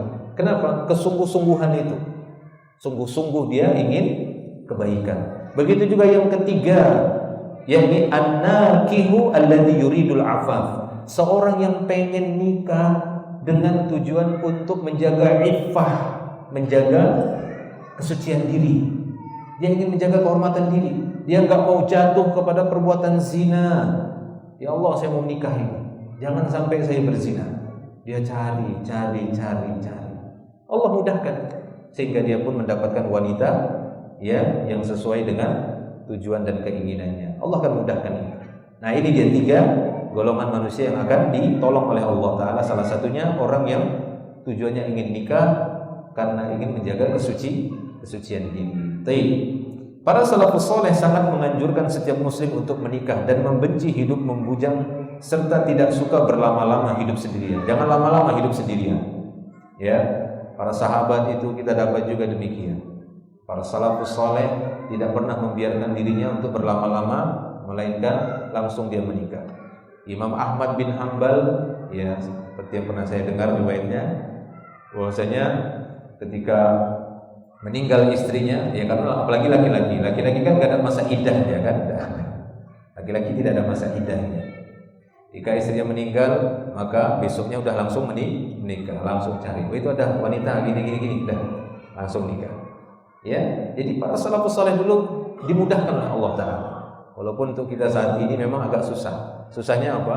Kadang ya itu tadi, prosedur, proses, belum lagi nanti ada dari keluarga ini, itu. Nanti lama-lama yang si laki-laki yang mengingat udah gak jadi aja gitu. Ya, tidak jadi aja. Kenapa? Sulit betul, susah betul. Nah, itu. Seharusnya kita membantu untuk dimudahkan. Umar bin Al-Khattab radhiyallahu anhu mengatakan, carilah karunia atau kecukupan dengan menikah. Kemudian dia membaca ayat, iyakunu fuqara yughnihumullahu min fadl. Jika mereka miskin, Allah akan memberi kemampuan kepada mereka dengan karunia-Nya. Ibnu Mas'ud radhiyallahu anhu pernah berkata, seandainya aku tahu. Nah, ini perhatikan, Masya Allah, Ibnu Mas'ud. Seandainya aku tahu bahwa ajalku tinggal 10 hari. Seandainya aku tahu ajalku itu sisa 10 hari, 10 hari lagi dipastikan aku mati misalnya, ya, sungguh aku lebih suka menikah. Misalnya, ini 10 hari lagi Ibnu Mas'ud kamu dicabut nyawanya. Maka saya manfaatkan 10 hari itu untuk apa? Untuk nikah. Nikah yang kedua, ketiga, keempat. Kenapa?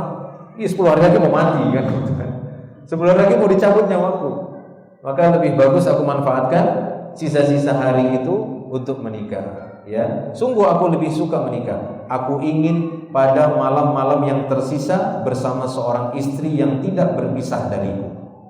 Ingat ya, di antara kejadian akhir hidup Nabi kita, wafatnya beliau di pangkuan istri.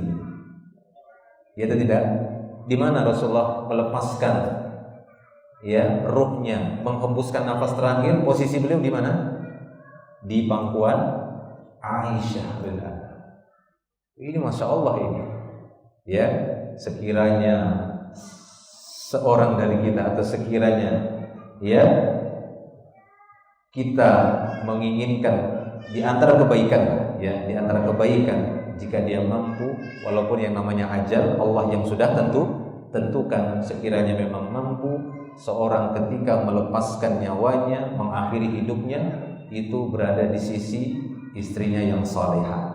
Atau sebaliknya, seorang wanita saat meninggal dunia, melepaskan ruhnya, mengakhiri hidupnya, itu berada di sisi suaminya yang saleh.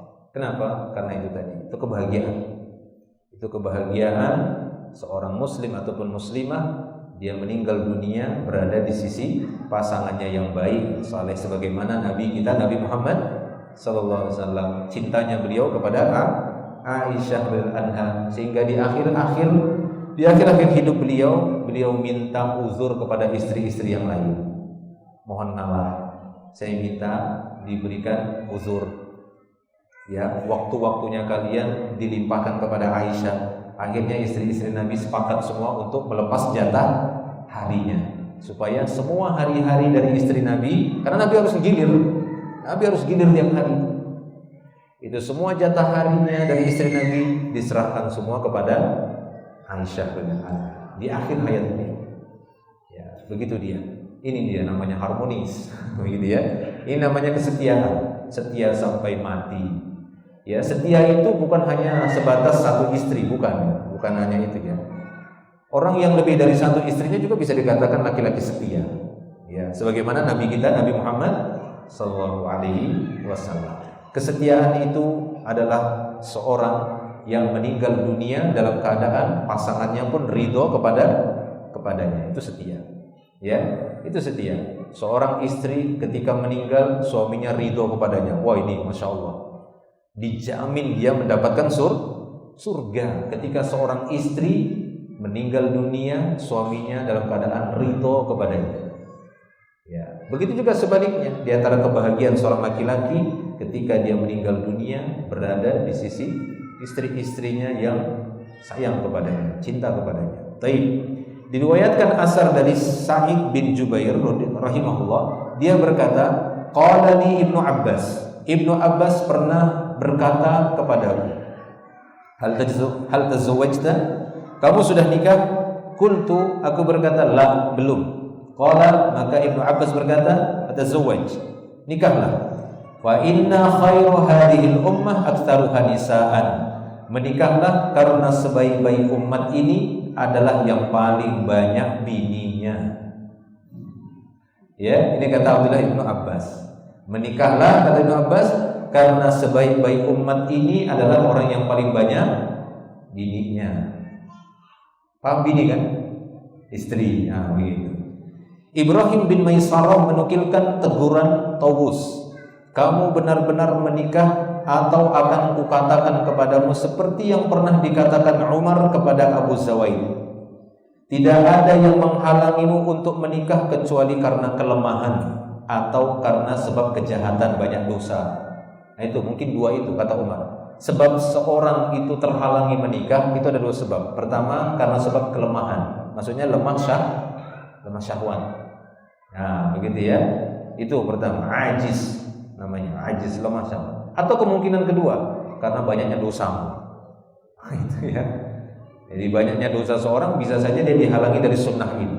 Karena ketika menikah potensi pahala itu banyak. Ya, potensi pahala itu banyak. Hartanya jadi pahala, sesuap nasi yang kamu suapkan kepada istri itu akan jadi pahala, pada kemaluanmu ada pahala, senyumnya jadi pahala, wah semuanya pahala. Baik. 6. Pada kesempatan yang lainnya, Tawus rahimahullah menegaskan, tidak sempurna ibadah seorang pemuda sampai dia menikah. Nggak sempurna ibadah seorang pemuda sampai dia menikah. Wahab bin Munabbih rahimahullah juga menyatakan, perumpamaan bagi orang yang belum menikah ialah bagaikan pohon yang ditiup angin, yang berada di tengah padang pasir, pasrah saat dibolak-balikkan oleh angin seperti ini dan seperti itu. Nah itu dia. Ini perumpamaan orang yang bujangan, ya, yang belum menikah. Dia bagaikan sebatang pohon tapi di tengah Sahara. Namanya tengah Sahara kan tidak ada bangunan, pasti anginnya sangat kencang, maka dia terombang-ambing begini pohon itu, sana kemari, sana. Nah orang yang bujang itu pusing gitu. Ya, sana kemari, bingung. Bagi para lelaki muslim maupun wanita muslimah yang belum menikah, semoga Allah mudahkan untuk mendapatkan jodoh yang soleh dan salihah, kata beliau, serta dimudahkan olehnya untuk segera melangsungkan akad pernikahan. Baik, cukup selesai bab pertama kita bahas. Insyaallah nanti kita masuk di bab kedua, yaitu tentang wanita-wanita yang haram dinikahi, atau kita akan membahas tentang masalah mahram. Wallahu a'lam bishawab. Cukup sampai di sini.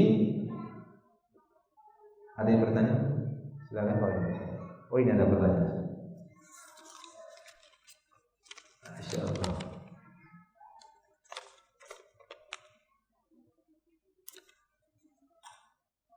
Ngopi dulu ini, enak baunya.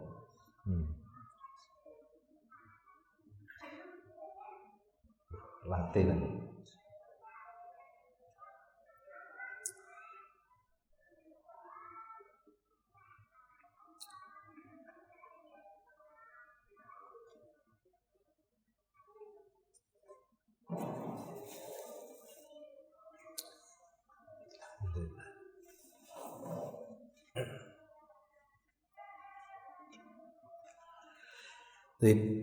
Kita coba untuk menjawab pertanyaan yang bisa saya jawab. Langsung kita jawab hari ini, yang belum bisa nanti kita carikan jawabannya ya. Karena saya juga punya keterbatasan ilmu.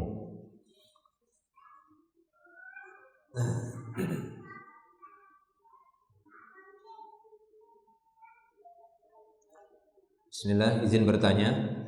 Bagaimana hukum nafkah untuk anak yang dilahirkan dari laki-laki dan perempuan yang berzina dan tidak menikah? Waladuz zina liman kana lahu min ummihi. Anak zina ditanggung oleh ibunya, ya, atau keluarga dari ibu. Si bapak biologis tidak punya kewajiban apapun. Nah, dia cuma dapat enaknya saja dan dosa besarnya, ya kan? Nah itu, dia cuma dapat manisnya saja, tapi manis membawa petaka. Ya, jadi itu ditanggung oleh ibu atau keluarga si ibu dari anak zina tadi. Ya, si ibu yang berbuat zina tadi dengan laki-laki tadi, atau bapak biologisnya tadi yang udah menumpahkan airnya di tempat yang haram, yang tidak halal baginya, dia tidak ada tanggungan apa-apa. Ya, maka dari sini kita dapati hati-hatilah, terlebih lagi para wanita, jangan mudah terbujuk oleh laki-laki hidung belang, ya, hidung belang atau mata belang. Jangan mudah tertipu sama laki-laki, ya, laki-laki hidung belang, laki-laki apa kata istilahnya, laki-laki buaya, ya. Betul kayak itu. Tapi kayaknya buaya setia juga kok. Tape ya. Nah itu. Jadi banyak wanita itu yang dirugikan. Ya, banyak sekali kejadian dan itu. Karena memang laki-laki yang suka menipu seperti ini, mereka memanfaatkan kondisi wanita. Wanita itu kan adalah naqisatul akal, kata Nabi. Kurang akalnya. Ya, mudah sekali dirayu, dibujuk. Makanya dari itu sebenarnya yang sudah berumah tangga juga di antara mudah untuk mengendalikan wanita ini sering-sering dirayu aja. Ya, mudah dirayu itu sebenarnya wanita. Cuma kadang ya itu tadi, laki-laki laki-laki ini umumnya ya kuman, laki-laki yang tipe setia itu agak sulit merayu, ya, lebih cenderung itu dengan sikap apa? Dengan sikap kayak cuek kan begitu ya, nggak mudah gombal gitu ya. Kenapa? Karena dia sudah mengandalkan ya saya pokoknya udah begini, saya setia sudah, ya. Tapi tipe wanita itu suka dirayu-rayu gitu, suka di apa bahasa kita digombal kan begitu ya, digombalin. Iya, suka dirayu-rayu. Nah, umumnya tipe laki-laki yang setia itu nggak pinter kayak gitu. Sebaliknya umumnya laki-laki yang nggak setia itu pinter merayu. Udah berhasil dia merayu, udah dia dapat, udah ditinggal. Nah itu banyak kita dapati ya wanita-wanita yang ya terjerat dengan tipe laki-laki yang nggak setia seperti itu, yang dia hanya ingin mengambil manfaat enaknya saja, setelah itu dia tinggalkan. Nauzubillah. Tapi ya oleh karena itu ya saling melengkapi lah. Mungkin tipe laki-laki yang setia ini belajar merayu lah. Ya kadang sampai ada istri, Mas coba gitu, nah ada kalimat-kalimat yang apa gitulah, rayuan pulau kelapa apa ya, kelapa hijau, kelapa busuk. Apa sih kan begitu ya. Ya udahlah pokoknya aku setia sudah kan begitu ya. Tapi demikian, itu nasihat saya insyaallah. Allahu a'lam. Ya, jadi itu ditanggung oleh si wanita. Intinya begitu, ditanggung oleh si wanita atau keluarga si wanita biaya nafkahnya. Si bapak biologis tidak lagi, kecuali keduanya menikah. Nah itu. Kalau keduanya menikah, tadi ya, si bapak biologisnya tadi menikah, maka sah pernikahannya. Kemudian anak dari hasil zina tadi wajib dia tanggung nafkahnya. Ya. Dan ini bisa masuk kepada kategori ya dia nggak boleh lagi menikahi anak tadi. Bisa masuk kepada robibah. Ya, robibah seperti anak bawaan istri. Nah, itu bukan anak dia asli. Walaupun secara biologis iya, tapi nasab tidak. Itu seperti hukumnya nanti anak dia sebenarnya gitu kan. Anak zina tadi itu seperti anak bawaan istri atau istilah dalam Quran robibah. Ya, haram baginya untuk menikahi anaknya dia tadi. Baik, Allahu a'lam.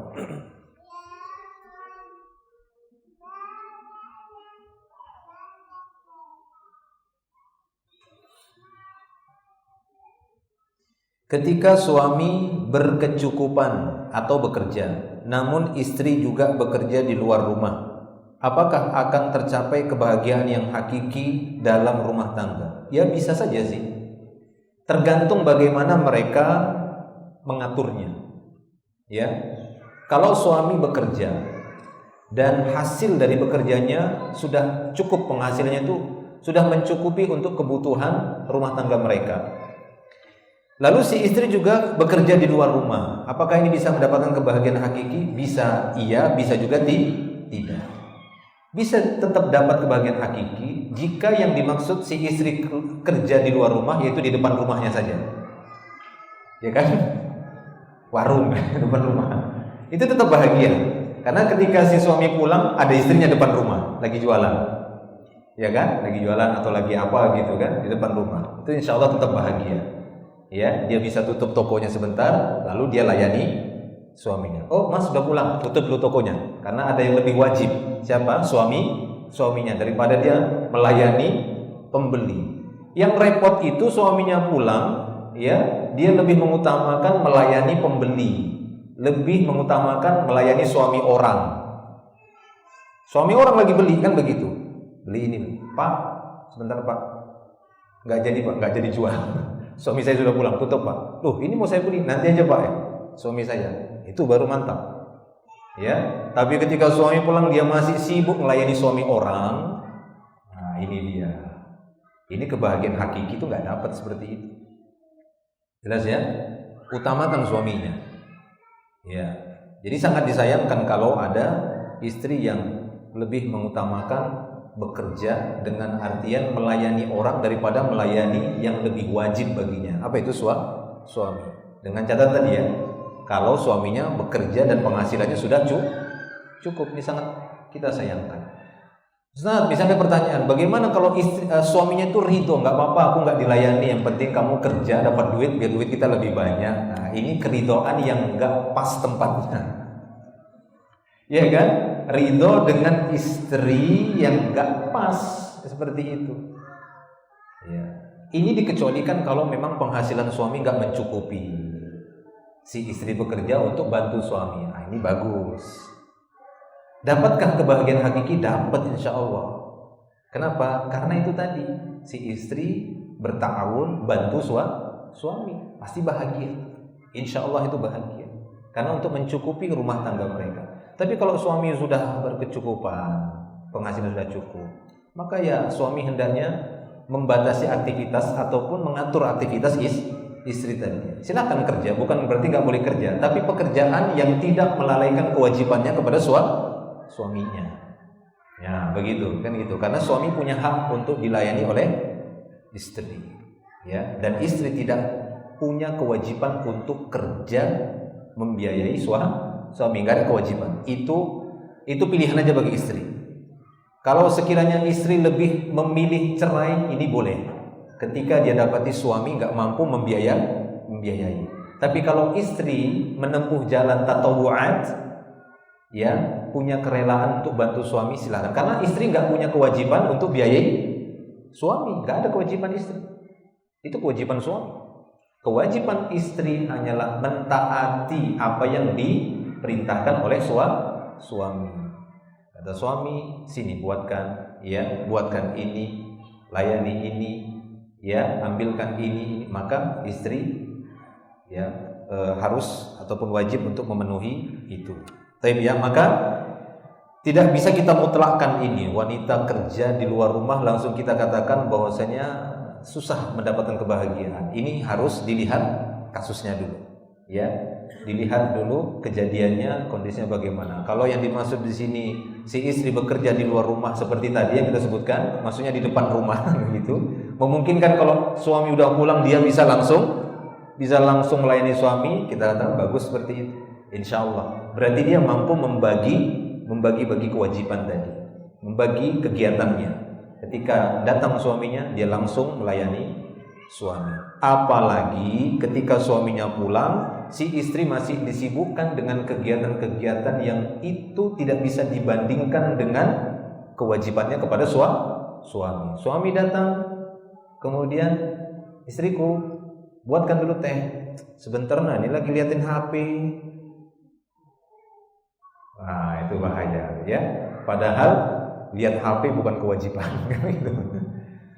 Beda tadi kalau misalnya sebentar mas, ini lagi cebokin anak. Nah, ini masih ada kan, begitu kan? Masih ada bertemunya antara kewajiban dengan kewajiban. Karena si istri tadi juga punya kewajiban mungkin untuk mengurus anak kan, begitu. Nah, ini mungkin masih bisa dibenarkan. Tapi kalau pada kegiatan yang itu nggak bisa dibandingkan dengan permintaan si suami, maka ini bisa jadi dosa untuk istri. Tapi ya demikian. Dan kebahagiaan itu akan sulit jadinya. Tidak akan bahagia seperti itu. Kenapa? Karena mendapati suami dalam keadaan ya nggak ridho dengan seperti itu. Walaupun terkadang umumnya suami diam-diam aja gitu. Diam-diam saja, kenapa? Karena kebanyakan mungkin diam-diamnya suami itu bukan tidak mau mempermasalahkan itu. Kadang dia tidak menginginkan keadaan lebih buruk lagi. Ya, mungkin dia lebih tahu bagaimana wataknya istrinya, karakter istrinya. Dia lebih memilih diam daripada nanti mudaratnya lebih besar. Ya kan begitu. Daripada kamu ini seharusnya kan tadi saya yang harusnya lakukan. Nah, malah nanti terjadi yang tidak diinginkan. Ya, sehingga barang-barang di rumah punya sayap. Ya, maksudnya bisa terbang gitu ya, punya sayap. Akhirnya si suami lebih memilih ya sudah dimana, ngurus sendiri aja kan begitu. Yang kedua di sini, sering mengurangi tidur tapi untuk main HP, mohon nasihatnya. Aduh, ini bukan mohon nasihat, mohon dikurangi main HP-nya kan begitu ya. Kan mohon nasihat ini mohon dikurangi main HP-nya. Ya, supaya dia bagi waktu main HP dengan waktu dibagi untuk ke tidur, untuk ke anak, untuk ke istri, untuk yang lainnya, untuk ke masyarakat, ya, untuk ke keluarga, untuk ke orang tua, banyak yang harus kita bagi waktu kita. Makanya tadi kita butuh jadwal sebenarnya. Kita harus menjadwal tiap hari itu. Setiap hari ada semua hak kita berikan. Hari ini sudah belum jadwal ya untuk hak orang tua. Ya jika dia masih ada orang tua, seorang laki-laki, seorang suami, orang tua. Oh hari ini belum. Nah ini ada waktu orang tua. Telepon kah, datangi kah, sebatas 5 menit, 10 menit, 15 menit, sudah ya ayah, ibu, saya pulang dulu ke rumah. Untuk hak yang lainnya. Ya, bagi lagi anak main bersama anak. Ya, setengah jam atau 1 jam selesai. Kemudian sudah baru pindah lagi hak istri, bermain, bercanda dengan istri 1 jam. Cukuplah 1 jam, jangan lama-lama. Ya, 1 jam. Baru nanti pindah, sudah ya istriku, pindah lagi. Hak apa? Hak Quran, baca Quran 1 jam. Ya manfaatkan ya 15 menit. Selesai, tutup. Apalagi haknya, hak tetangga. Keluar rumah, lihat ada tetangga, ngobrol sebentar. 5-10 menit, sudah ya kan begitu. Ada lagi hal yang lain, mungkin dia punya murid, mungkin dia punya ya teman dekat, mungkin dia punya ini, punya itu, bagi waktu. Nah itu, biarlah dikit-dikit, akan tetapi kita tunaikan semua kewajiban kita kepada orang-orang yang wajib kita tunaikan. Habis ya, selesai. Ada lagi, sampai jam 11 lah. Baca. Atau ada yang mau bertanya?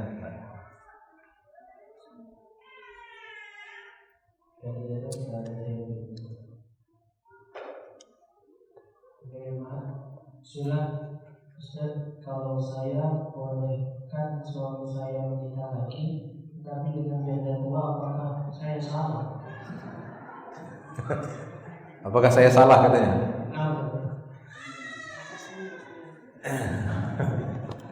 Pertama, sebenarnya seorang laki-laki ketika ingin menikah lagi yang kedua, itu sebenarnya tidak wajib atau tidak harus minta izin sama istri. Kayak gitu, istri pertama gitu ya, bahasanya istri pertama. Itu tidak ada kewajiban. Yang wajib itu adalah memberitahukan. Nggak boleh kucing-kucingan. Ya, nanti meong-meong terus. Jadi yang wajib itu dia beritakan, dia informasikan supaya istri pertama tahu bahwasanya jatah harinya udah berkurang, udah terbagi dengan istri yang lain dari suaminya, ya, atau dengan madunya. Itu pertama. Ya, kemudian si wanita, pertanyaan tadi memberikan syarat. Sebenarnya ini enggak boleh kan begitu ya. Enggak diterima syarat seorang istri mensyaratkan kamu boleh nikah lagi tapi harus dengan janda. Ini keliru. Memberi syarat seperti ini karena enggak ada hak istri untuk memberikan syarat kepada penguasa, kepada pemimpinnya atau kepada pemilik. Suami itu pemilik dari si wanita. Makanya Nabi SAW mengatakan dalam hadis itu, al-waladu ya lil firash. Al-waladu lil firash. Anak itu yang memiliki adalah si pemilik kasur. Nah, pemilik kasur, yang jadi kasur itu maksudnya istri. Mohon maaf karena istri itu ditiduri kan begitu. Nah, kan seperti itu. Itu kasurnya. Pemilik kasur itu si suami. Makanya hak talak itu kan pada suami. Kapan dia mempertahankan, dia tahan statusnya istri. Kalau dia lepas akad tadi, maka dia bukan lagi istri.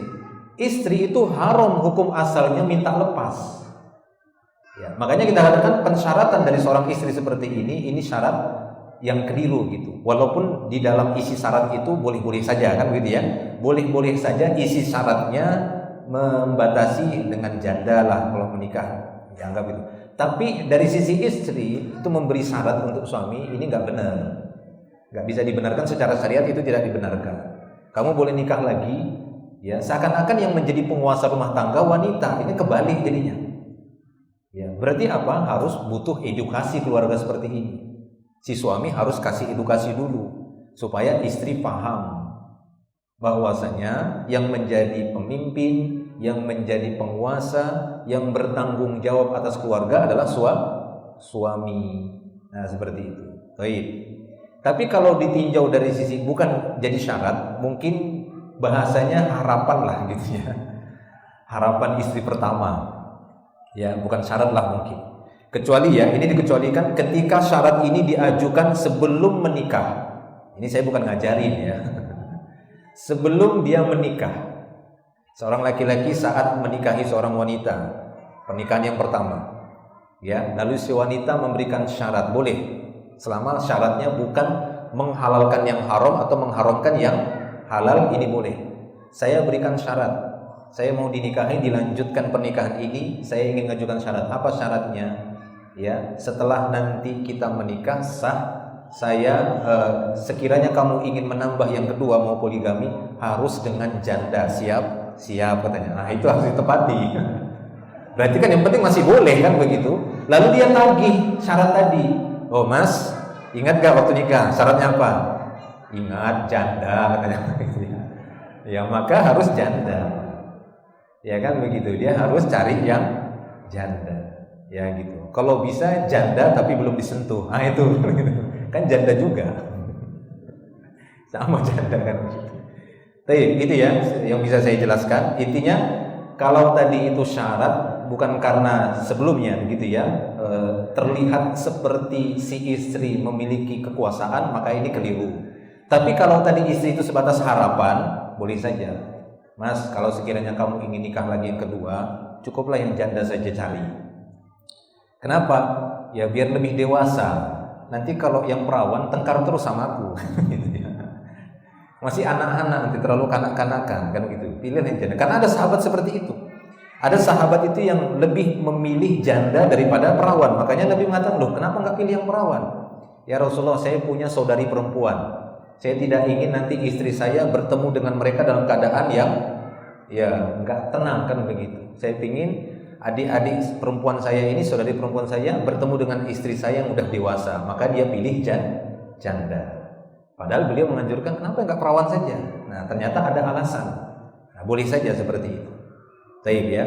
Nah jadi kalau itu harapan silahkan. Tapi kalau istri mensyaratkan seperti itu, ana pribadi menganggap ini tidak pas, nggak tepat. Karena wanita itu tidak ada hak sama sekali untuk mengatur ya kehidupan ataupun bisa dibilang ini khususiyah. Hak personalnya kan begitu kan, hak kekhususan untuk laki-laki itu tidak bisa diambil hak tadi itu dari suaminya, ya diambil oleh istri. Karena ini namanya mengambil hak yang bukan haknya, mengambil hak orang lain. Tapi kalau harapan dapat, kecuali tadi syarat itu udah diajukan sebelum pernikahan, ya atau syarat itu memang diajukan, ya saya mau kamu nikahi, kita menikah, tapi dengan syarat kamu tidak poligami. Nah itu ya, lalu si suami mengatakan ya saya terima syarat itu, maka tidak boleh si suami melakukan nikah lagi, baik itu terang-terangan apalagi sembunyi-sembunyi, itu tidak boleh sampai si istri meninggal dunia atau dia mencabut syaratnya. Allahu a'lam.